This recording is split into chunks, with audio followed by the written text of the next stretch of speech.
ሰላም ጤና ይስጥልን የተከበራችሁ የቱዴይ መረጃ ቤተሰቦቻችን በያላችሁበት የዓለም ክፍል ሁሉ ሰላም ጤና ፍቅር እንዲበዛላችሁ እየተመኘው አሁንም እንዲሁ ከሀገር ውስጥና ከመላው ዓለም የተሰሙትን እጅግ ሊደመጡ የሚገባቸውን ወሳኝ እንዲሁም ሰበር የሆኑ መረጃዎችን በማጠናቀር ወደ እናንተ ይዤ ብቅ ብያለሁ።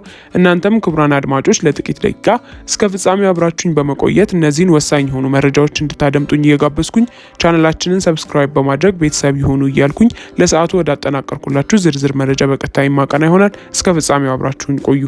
ከወልቃይት ጠገዴ አማራ ማንነትና ወሰን አስመላሽ ኮሚቴ የተሰጠ መግለጫ።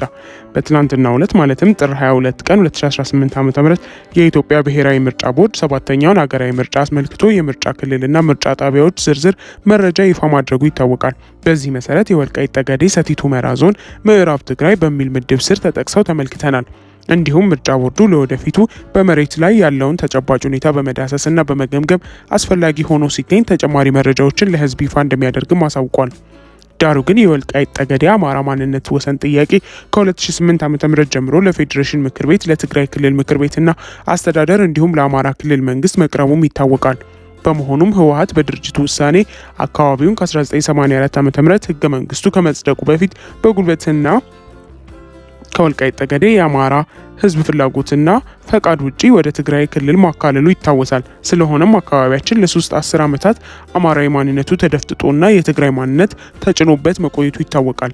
ወልቃይት ጠገዴ ሰቲት ሁመራ ዞን በሀገራችን የሰሜኑ ጦርነት ህግ ማስከበር ዘመቻ ወቅት ማለትም ከጥቅምት 24 ቀን 2013 ዓ.ም ጀምሮ በተወሰደው እርምጃ ከህወሓት አገዛዝ ነጻ በመውጣት በአማራ ብሔራዊ ክልላዊ መንግስት በዞን ደረጃ ተደራጅቶ በ4 የገጠር ወረዳዎች 5 ከተማ መስተዳደሮችና 93 ቀበሌዎች ይዞ ራሱን በራሱ በማስተዳደር ላይ ይገኛል።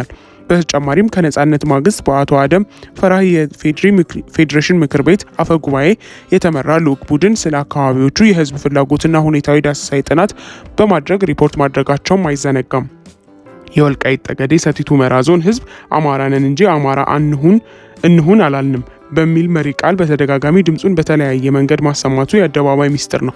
ስለሆነም ግንቦት 24 ቀን 2018 ዓ.ም የሚደረገው አገራዊ ምርጫ በሰላም እንዲጠናቀቅ ከወዲሁ የበኩላችንን ድርሻ ለመወጣት ዝግጁ መሆናችንን እያረጋገጥን የወልቃይት ጠገዴ ሰቲት ሁመራ ዞን ላለፉት 5 ዓመታት በአማራ ክልል አስተዳደር ስር ሆኖ መቆየቱ እየታወቀ የኢትዮጵያ ብሔራዊ ምርጫ ቦርድ የትግራይ ክልል የምዕራብ ትግራይ ምርጫ ክልል ስር አድርጎ መመደቡ ተገቢነት ስለሌለው ቦርዱ ይህንን ነባራዊ ሁኔታ በመገንዘብ የማስተካከያ እርምጃ በመውሰድ ዞኑ በአማራ ክልል ስር ሆኖ ምርጫ እንዲያካሄድ ስንል በአክብሮት እንጠይቃለንም ብለዋል።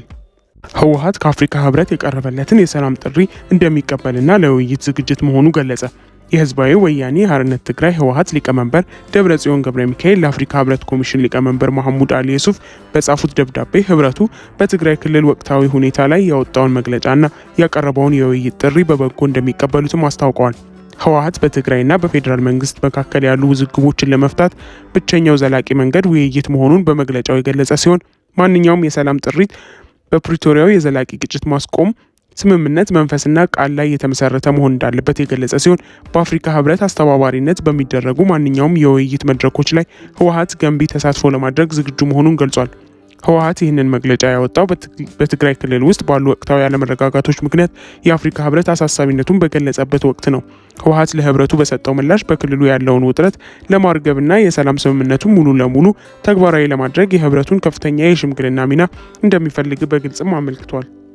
እነሱ በታንክ ሮኬት አረር ሲመኩ እኛ ደግሞ እሳት በሚተፉ ወጣቶች እንመካለን። የአማራ ፋኖ ብሔራዊ ንቅናቄ ቴዎድሮስ ዕዝ 109ኛ ኮር የ99ኛ ክፍለ ጦር ከፍተኛ አመራሮች ከመልሶ ማደራጀት በኋላ የስራ አፈጻጸም ከ4ኛ ሻለቃ አባላት ጋር ሰፊ ውይይት የተደረገ ሲሆን የ4ኛ የሻለቃ አባላት የ2 ዓመት ተኩል የትግል ሂደት ተግዳሮት በማስታወስ ትግሉን ሊያሻግር የሚችል ሀሳብ አንስተዋል። በዚህ ውይይት አባላቱ ከክፍለ ጦር አመራሮች በሚደረግላቸው የሞራል ግንባታ በመደሰት እንደ ክፍለ ጦር ብቻ ሳይሆን በኮርና በድርጅት ተፈውዘን መዋጋትና ስርዓቱን መጣል እንደሚገባም አንስተዋል። የአማራ ፋኖ ብሔራዊ ንቅናቄ ቴዎድሮስ ዕዝ በ109ኛ ኮር የ99ኛ ክፍለ ጦር የሰው ኃይል 10ኛ አለቃ ምን አለ ተጠየቁበት ጥያቄዎች ምላሽ ሰጥተው ከቀን ወደ ቀን ጦራችን ከቀበሌ ወደ ወረዳ ከወረዳ መጠን እንደ ክፍለ ጦር ተፈውዘናል። ነገ ደግሞ እንደ ኮር እና ድርጅት ተፈውዘን ዘመናዊ ወታደር እየገነባን ለነገ ሀገር ተረካቢ ጦር መገንባት የሁላችንም ተግባር መሆን አለበት ሲሉ ተናግረዋል። የአማራ ፋኖ ብሔራዊ ንቅናቄ ቴዎድሮስ ዕዝ በ109ኛ ኮር የ99ኛ ክፍለ ጦር ወታደራዊ አስተዳደር በበኩላቸው የፀሐይ ሐሩር ውሽንፍሩ ማዕበሉ የማያናውጠው ጦር ስንገነባ በአባሉ ጠንካራነትና በአመራሩ መናበብ የመጣ መሆኑንም አንስተዋል። በጥያቄዎቹ ምላሽ ሰጥተው የመዝጊያ ንግግር ያደረጉት የአማራ ፋኖ ብሔራዊ ንቅናቄ ቴዎድሮስ ዕዝ በ109ኛ ኮር የ99ኛ ክፍለ ጦር ምክትል ሰብሳቢና አርበኛ አዲሱ ጥበቡ የ99ኛ ክፍለ ጦር ድርጅቱ አለኝ ከሚላቸው ጠንካራና አስተማማኝ ክፍለ ጦሮች መካከል አንደኛው መሆኑንም አንስተዋል። ይህ ክፍለ ጦር በብዙ ውጣ ውረዶች ያለፈ ባለብዙ ታሪክ የአማራንና የተገፋን የኢትዮጵያን እንባ ለማበስ እየተንቀሳቀሰ ያለ ሲሆን የህዝባችንን ነጻነት እስኪያረጋግጥና ድርጅቱ እንደ ድርጅት ለማቆም እየተንቀሳቀሰ እንደሚገኝም ተናግረዋል። ይህንን ትግል ስንጀምር እንዲጠፋ የተፈረደበት ማህበረሰብና የነጻነት ተዋጊ ጠበንጃ አንግበን ነው። ስለዚህ ፋኖ እየወሰደ ባለው እያንዳንዱ የአብይ መራሹ ገዳይ ቡድን ላይ የሚያደርግ ግድያና ድምሰሳ ወንጀል እየሰራ ሳይሆን ነጻነት ቀኑን እያፋጠነ ነው። እንደ ጠላቶቻችን የሰማይ በራሪ ጀት፣ ድሮን፣ ታንክ እና ሮኬት የለንም። ነገር ግን በስሜት የሚጓዝ ሳይሆን በምክንያት የሚዋደቁ የአማራ የቁርጥ ቀን ወጣቶች ቦምቦች አሉን። ድል ለአማራ ፋኖ፣ ድል ለአማራ ህዝብ፣ ድል ለተገፉ ኢትዮጵያውያን። የአማራ ፋኖ ብሔራዊ ንቅናቄ ቴዎድሮስ ዕዝ በ109ኛ ኮር የ99ኛ ክፍለ ጦር ሚዲያ ክፍል። በቤንሻንጉል ጉሙዝ ክልል በሱዳን ድንበር አቅራቢያ በአላይድ ጎልድ ኩባንያ ባለቤትነት የተያዘውና የግብጽ እጅ ያለበት የኩመር ወርቅ ፕሮጀክት ለአይቮሪ ኮስትና ማሊ ሌሎች ይዞታዎች ጋር ተዳብሎ ለቻይናው ዝጅን ኩባንያ በ4 ቢሊዮን ዶላር ሊሸጥ መሆኑ ተሰማ።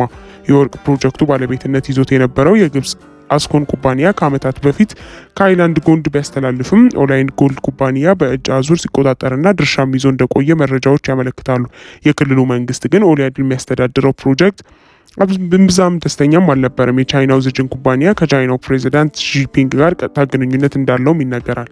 በአሜሪካ የቦስተን ከተማ የፌዴራሉ ፍርድ ቤት ከ5000 በላይ የልዩ ከለላ መብት ያላቸው ኢትዮጵያውያን በ60 ቀናት ከሀገሪቱ እንዲወጡ የተላለፈው ትዕዛዝ በጉዳዩ ላይ የህግ ክርክር እስኪደረግ ተጨማሪ ጊዜ ያስፈልጋል በማለት ትናንት ለጊዜው አገደው።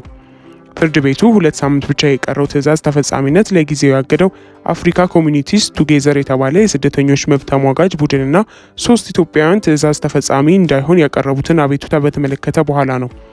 የኢትዮጵያ ቀውስ መፍትሄ ባላገኘበት ሁኔታ የአሜሪካ ሀገር ውስጥ ጉዳይ መስሪያ ቤት ኃላፊዎች ኢትዮጵያውያኑን የልዩ ከለላ መብት ያነሱት ነጭ ስላልሆኑ ስደተኞች ካላቸው ጥላቻ በመነሳት ነው በማለት ጭምር ነበር አቤቱታ አቅራቢዎች ያመላከቱት። የፌዴራል ፖሊስ እንጦጦ ፓርክ አካባቢ 2 ሆላንዳውያን ሴቶችንና 2 ኢትዮጵያውያንን አግተው ሲዘርፉ የነበሩ ተጠርጣሪዎችን በቁጥጥር ስር አውያለሁ አለ። እገታውና ዝርፊያው የተፈጸመባቸው ሆላንዳውያኑና ኢትዮጵያውያኑ በወቅቱ በስራ ስምሪት ላይ እንደነበሩ ፖሊስም ገልጿል። ተጠርጣሪዎቹ እገታውና ዝርፊያውን ሲፈጽሙ የነበሩት የመከላከያ ሰራዊት የደንብ ልብስ በመልበስና ሐሰተኛ መታወቂያ በመያዝ እንደነበርም ፖሊስ ዛሬ ባሰራጨው መረጃ አመላክቷል። 2 ተጠርጣሪዎች በወቅቱ ከፖሊስ ለማምለጥ ሲሞክሩ ገደል ውስጥ ገብተው የአካል ጉዳት ደርሶባቸውማል ተብሏል። ፌዴራል ፖሊስ እገታውና ዝርፊያው መቼ እንደተፈጸመም አልጠቀሰም። የኤርትራ መንግስት ቃል አቀባይ የማነ ገብረ መስቀል ኢትዮጵያ በአፍሪካ ቀንድ በህጋዊ የንግድ ስምምነት ያለ ገደብ በባህር በርነት ልትጠቀምባቸው የምትችላቸው በርካታ የጎረቤት ሀገራት ወደቦች አሉላትም አሉ። ኢትዮጵያ አላስፈላጊና በቀጠናዊ መረጋጋትና በጤናማ ትብብር ላይ የከፋ መዘዝ ሊያስከትል የሚችል ግጭት በመቀስቀስ ፋንታ ቀጠናዊና ዓለም አቀፍ ትብብሮችን ለመፍጠር ልትጠቀመው የምትችለው ብዙ ሀብት አላት በማለት የማነ በማህበራዊ ትስስር ገጻቸው ላይ ባሰፈሩት መልእክት ገልጸዋል። ችግሩ ግን የኢትዮጵያ ገዢ ብልጽግና ፓርቲ በቀጠናው ሀያል መሆኑን ለማሳየት የሚጣጣረው የጎረቤት ሀገራትን ሀብት የመንጠቅ ሀሳብ ስላለው ነው በማለት የማነ ወቅሰዋል። ሆኖም ኢትዮጵያ የኤርትራ ወደቦችን በህጋዊ የንግድ ስምምነት እንድትጠቀም መንግስታቸው ይፈቅድ እንደሆነ የማነ አልጠቆሙም። የማነ የቀይ ባህር ጸጥታ ጉዳይ አዋሳኝ ሀገራት ብቻ የሚመለከትና ከህግ አንጻር የተዘጋ መሆኑን ጭምር በአጽንኦትም ገልጸዋል። ውድ ቤተሰቦቻችን ለዛሬ ያዝንላችሁን እዚህ ላይ ቋጨን። ላይክ፣ ሼር፣ ሰብስክራይብ፣ ኮሜንት በማድረግ ለቻናላችን ድጋፋችሁን መስጠት እንዳትዘነጉ። ከሌሎች መረጃዎች ጋር በድጋሚ የምንመለስ ይሆናል። እስከዚያው መልካም ቆይታ